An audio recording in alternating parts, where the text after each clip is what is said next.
In this example, we will solve a problem related to freely falling bodies.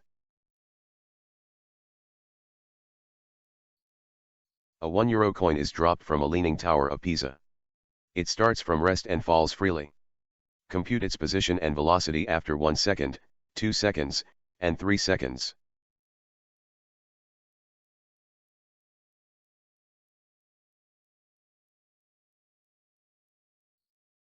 Based on the problem, we are given the following information. Starts from rest, so initial velocity is 0 or v0 equals 0.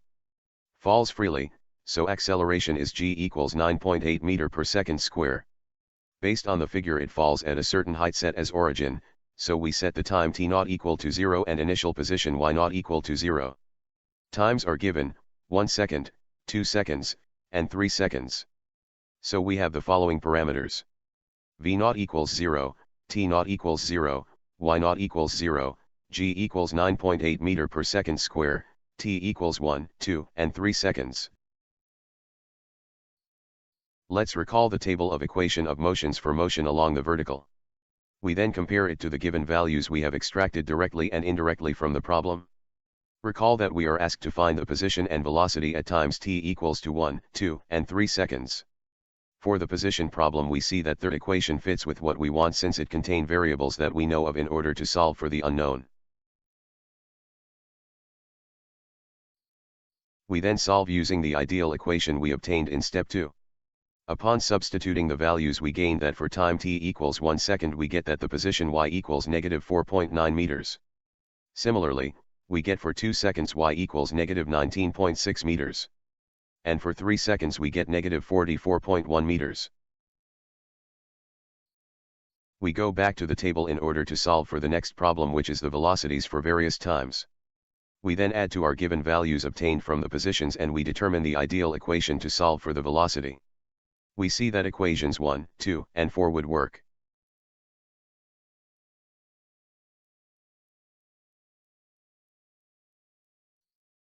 Let's try first equation 1 to solve for the velocity.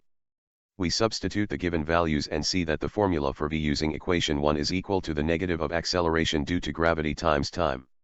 Let us substitute the different value of time, which gives us negative 9.8 meter per second. Similarly for time equals to 2 and 3 seconds.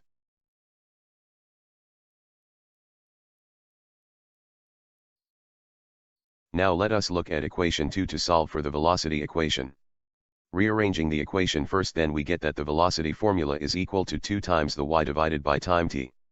For time equals to 1 second, we see that the velocity is equal to negative 9.8 meter per second, which is the same and should be the same as the one solved using equation 1.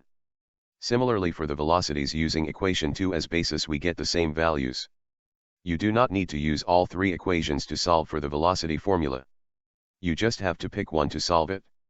To choose which equation depends on what type of given and choose the simplest one. For me, that would be equation 1. Using the fourth equation to solve for the velocity, we get that it is a square root of 2 times acceleration due to gravity times the position y. We see that for time t equals 1 second and position y equals negative 4.9 meters, the velocity is equal to the plus or minus 9.8 meter per second. We recall that a square root gives 2 values, which is a positive and a negative.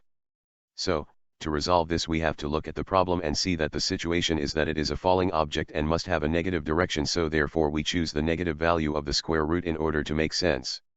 So the final answer is negative 9.8 meter per second. Similarly, we do the same and obtain the same values for time t equals 2 and 3 seconds compared to values obtained using equation 1 and 2 done earlier. So the final answers are now given using the equation of motions.